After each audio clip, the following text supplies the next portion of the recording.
Have you ever trusted someone so completely that you never imagined they could betray you? I thought I knew my husband better than anyone, that our marriage was a safe place, a sanctuary. But that night, the night he said he had a business trip, everything changed. It started like any other evening.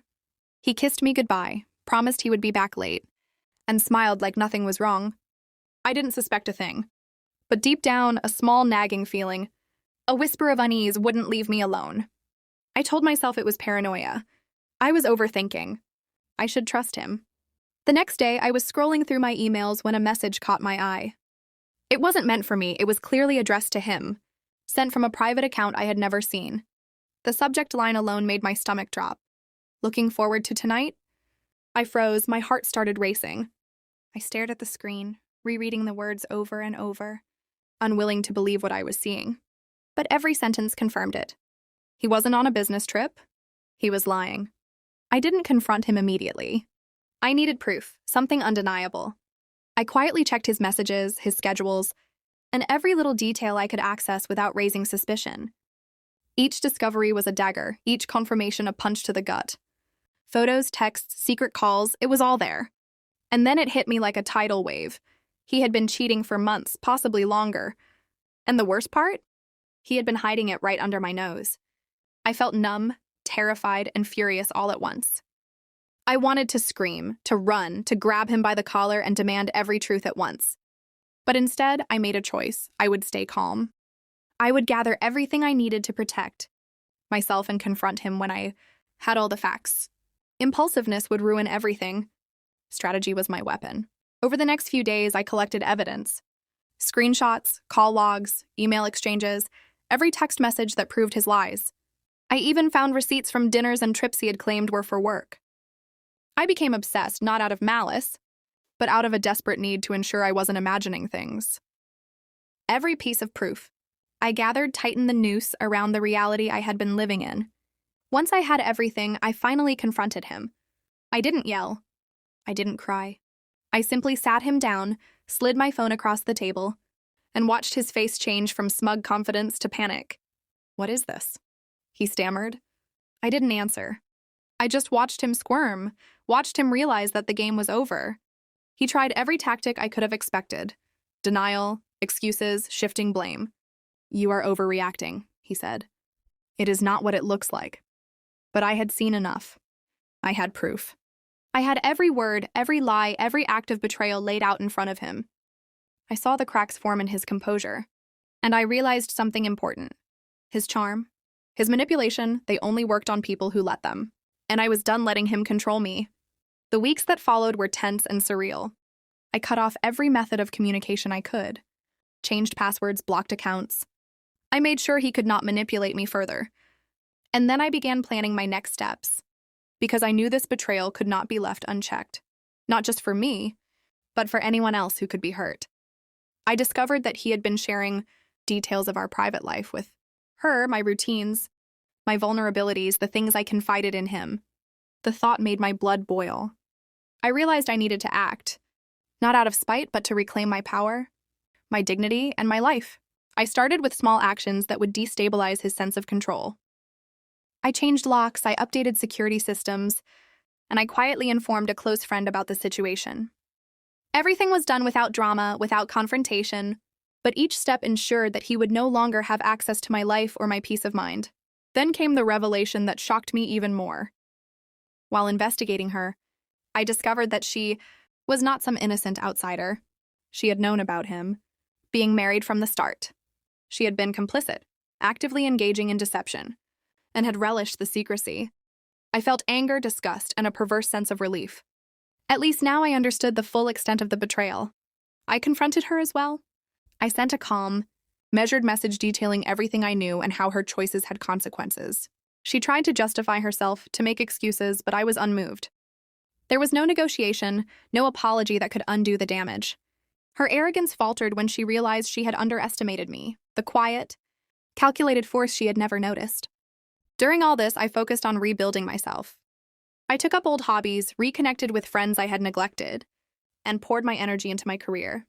Every small victory, every personal achievement, became a reminder that my life was mine to command. He could not taint my happiness, nor could she infiltrate my world again.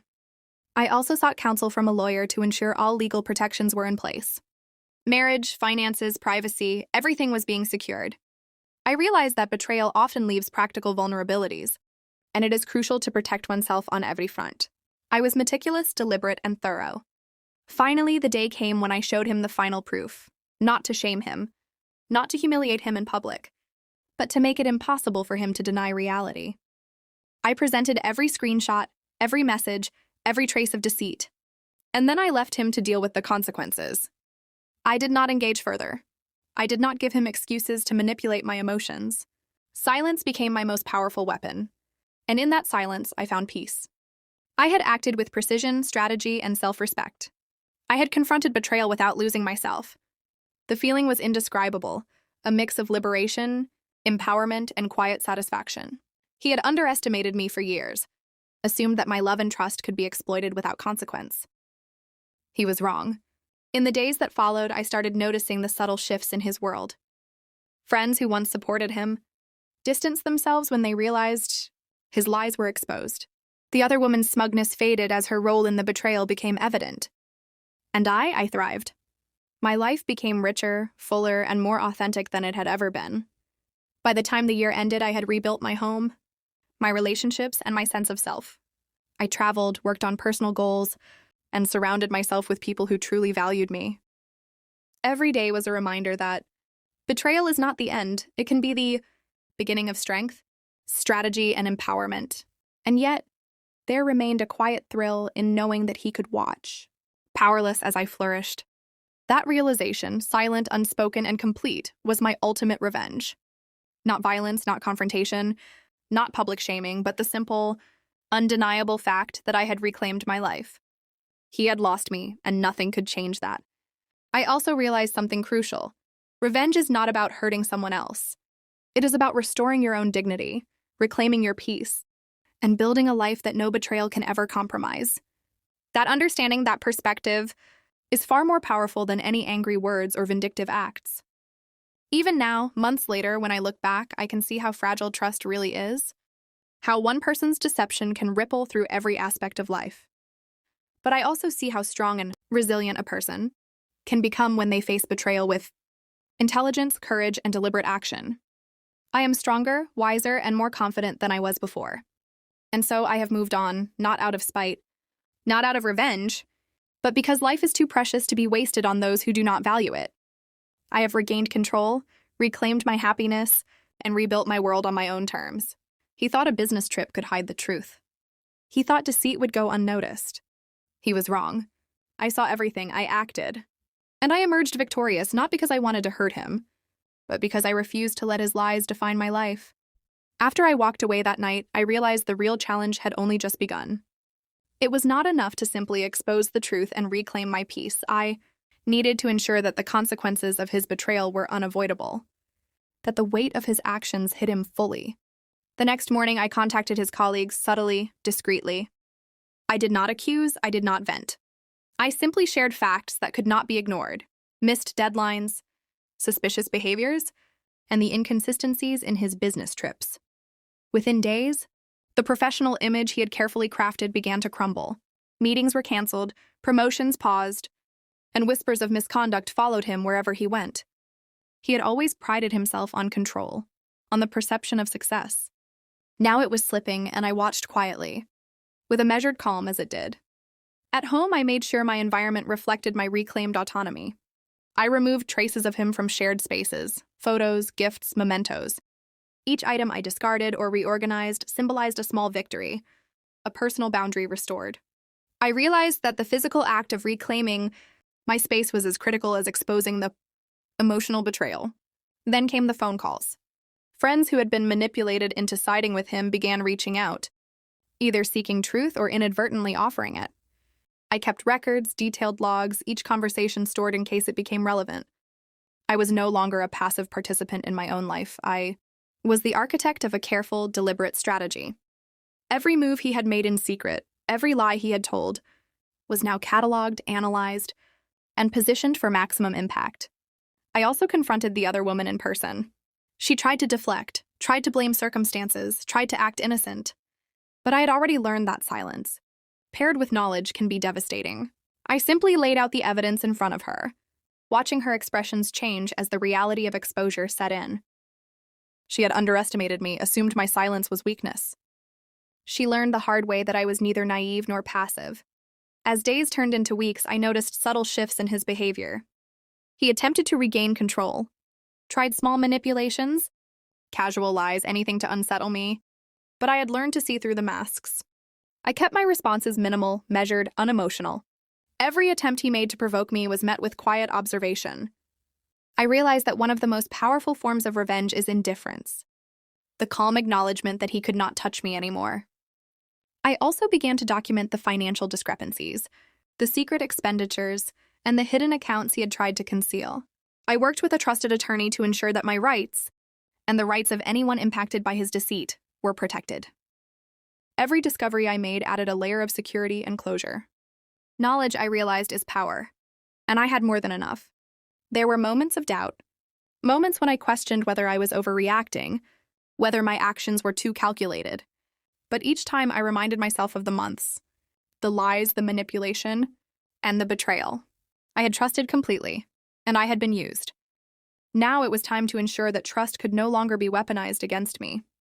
Then came the pivotal moment, the confrontation with the people we both once called friends. I did not enter with anger or drama. I entered with clarity. I laid out the facts, the messages, the trips, the deception, the financial misappropriations. I watched as shock and disbelief rippled through the room. Some were genuinely horrified, others embarrassed at their own complicity. And he? He could only shrink, trying to defend himself, but the words fell flat. There was no audience left to manipulate, no sympathy left to claim. It was in that room, surrounded by witnesses, that I realized the true weight of betrayal. It is not only personal, it is social. Lies, when exposed, ripple outward. And for those who choose deception, the fall can be swift and undeniable. I felt a strange satisfaction, not cruelty, not vindictiveness, but the simple recognition that truth finally had its due. In the following weeks, I focused on rebuilding the emotional and social framework of my life. I reconnected with friends who had always supported me, strengthened family ties, and began to invest in myself in ways I had neglected during the years of betrayal. I traveled, explored new opportunities, and embraced experiences that reminded me I was no longer tethered to deception. One particularly satisfying moment came when I received a formal acknowledgement of his professional failures. Colleagues and management reached conclusions independently, but the evidence I had gathered played a critical role. I had transformed my pain into empowerment, my knowledge into leverage, and my betrayal into a catalyst for change. Meanwhile, the other woman disappeared from his life, her arrogance replaced by caution and regret.